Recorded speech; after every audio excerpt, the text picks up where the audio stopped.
Hi friends, welcome to Kavitha maths class. Everyday మా ఛానల్లో maths classes ఫ్రీగా provide చేయడం జరుగుతుంది. జనరల్ స్టడీ క్లాసెస్ చెప్పడం జరుగుతుంది. కరెంట్ అఫైర్ క్లాసెస్ కూడా ఫ్రీగా ప్రొవైడ్ చేయడం జరుగుతుంది. ఇంకా ఎవరైనా ఛానల్ సబ్స్క్రైబ్ చేయని వాళ్ళు ఉంటే తప్పకుండా ఛానల్ సబ్స్క్రైబ్ చేయండి ఫ్రెండ్స్. ఈ రోజు మనం ఆర్ఎస్ అగర్వాల్ నుంచి ఆబ్జెక్టివ్ క్వశ్చన్స్ నుంచి 69 క్వశ్చన్ చూసుకుందాం. ఒక ఉత్పత్తిదారుడు తన ఉత్పత్తి మొత్తాన్ని ఒక్కొక్క వస్తువు 60 రూపాయలకు అమ్మగలడు. ప్రతి వస్తువు తయారీకి శ్రామిక ముడిసరుకు విలువ 40 రూపాయల చొప్పున కర్మాగారాన్ని నడపడంలో వారానికి 3000 రూపాయల చొప్పున ఉపరి వ్యయం ఓవర్ హెడ్ ఎక్స్పెన్సెస్ అవుతుంది. వారానికి కనీస లాభం 1000 రూపాయలు ఉండే విధంగా అతడు ఉత్పత్తి అమ్మకం చేయవలసిన వస్తువుల సంఖ్య అనేసి అన్నారు. ఇక్కడ మనకి ప్రాబ్లం లో ఏమేమి ఇచ్చారో రాసుకుందాం. ఒక్కొక్క వస్తువు ఎంతకి అమ్ముతున్నారు? ఎస్పీ 60 రూపాయలకి అమ్ముతున్నారు. ప్రతి వస్తువు తయారీకి ఎంత ఖర్చు చేస్తున్నారు? సిపి వాల్యూ ఎంత అవుతుంది? 40 రూపాయలు అవుతుంది. అయితే ఓవర్ హెడ్ ఎక్స్పెన్సెస్ ఎంత? ఓవర్ హెడ్ ఎక్స్పెన్సెస్ 3000 రూపాయలు. ఓవర్ హెడ్ ఎక్స్పెన్సెస్ వచ్చేసి 3000 రూపాయలు. అయితే ప్రాఫిట్ ఎంత లాభం రావాలనుకుంటున్నాడు? 1000 రూపాయలు లాభం రావాలనుకుంటున్నాడు. ప్రాఫిట్ వచ్చేసి 1000 రూపాయల లాభం రావాలనుకుంటున్నాడు.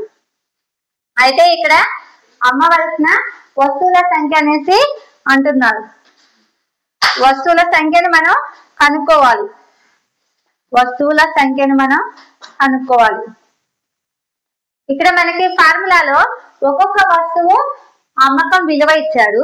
తర్వాత ఓవర్ హెడ్ ఎక్స్పెన్సెస్ అంటే ఓవర్ హెడ్ ఎక్స్పెన్సెస్ స్థిరంగా ఉంది.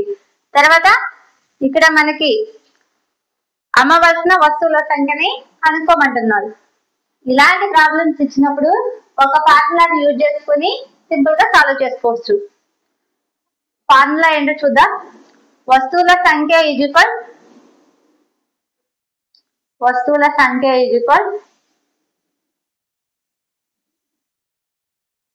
overhead plus profit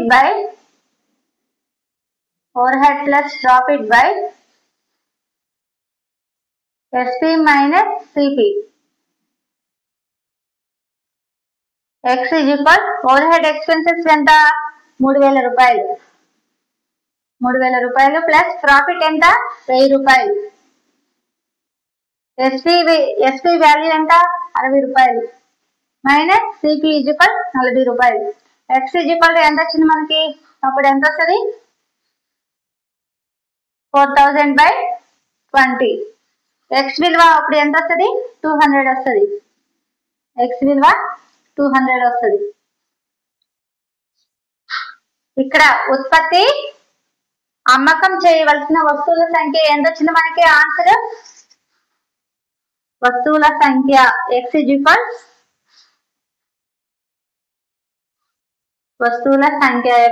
ఎంత వచ్చింది? 200. ఇది మనకి ఆన్సర్ అవుతుంది. ఇది ఆన్సర్ అవుతుంది.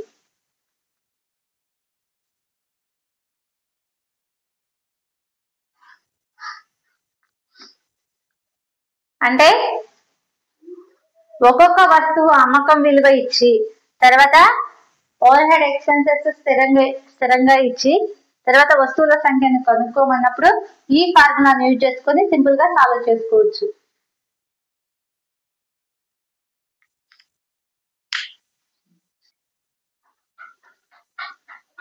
ఆర్ఎస్ అగర్వాల్ నుంచి ఆబ్జెక్టివ్ క్వశ్చన్ నుంచి 70 క్వశ్చన్ చూసుకున్నా. ఒక దగాకోరు వర్తకుడు మీటర్ బద్దకు బదులు 90 సెంటీమీటర్లు దానితో కొలిచి కొన్న ఖరీదుకే అమ్ముతున్నానని మభ్య పెడతాడు. దీనివల్ల అతడు పొందే లాభ శాతం అనేసి అంటున్నారు. ఈ ప్రాబ్లం మనం ఏ విధంగా సాల్వ్ చేసుకోవాలంటే 1 మీటర్ వద్ద కొన్న ఖరీదు 100 రూపీస్ కి హెచ్చించాడని అనుకుందాం. 1 మీటర్ వద్ద కొనడానికి 100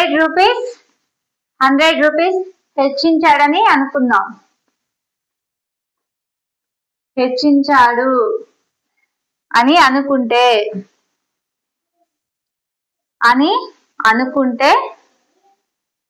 1 మీటర్ బద్ద కొన్న ఖరీదు ఎంత అవుతుంది?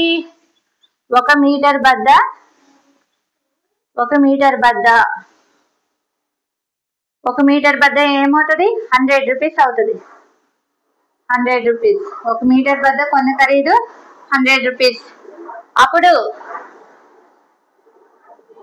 1 మీటర్ బద్ద కొన్న ఖరీదు 100 రూపీస్. 90 సెంటీమీటర్ల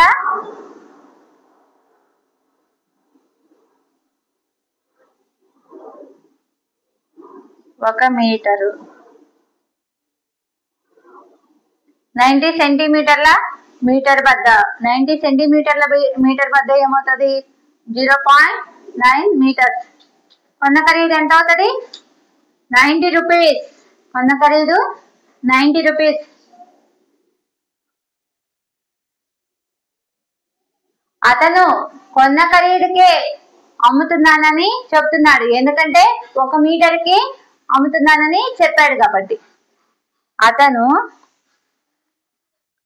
ఏం చెప్పాడు? కొన్న ఖరీదుకే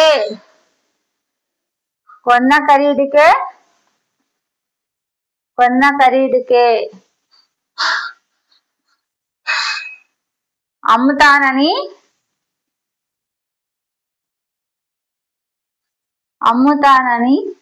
చెబుతున్నాడు. అతడు కొన్న ఖరీదుకే అమ్ముతానని చెప్తున్నాడు, ఎందుకంటే 1 మీటర్కే అమ్ముతున్నాడు. ఎందుకంటే 1 మీటర్కే అమ్ముతున్నాడు. 1 మీటర్కే అమ్ముతున్నాడు. అప్పుడు అతనికి లాభం ఎంత వస్తుంది? లాభం ఈక్వల్ 100 మైనస్ 90. అప్పుడు లాభం వచ్చేసి 10 వస్తుంది. లాభ శాతం ఎంత వస్తుంది? లాభ శాతం ఈజ్ ఈక్వల్ లాభము బై కొన్న వెల ఇంటూ 100.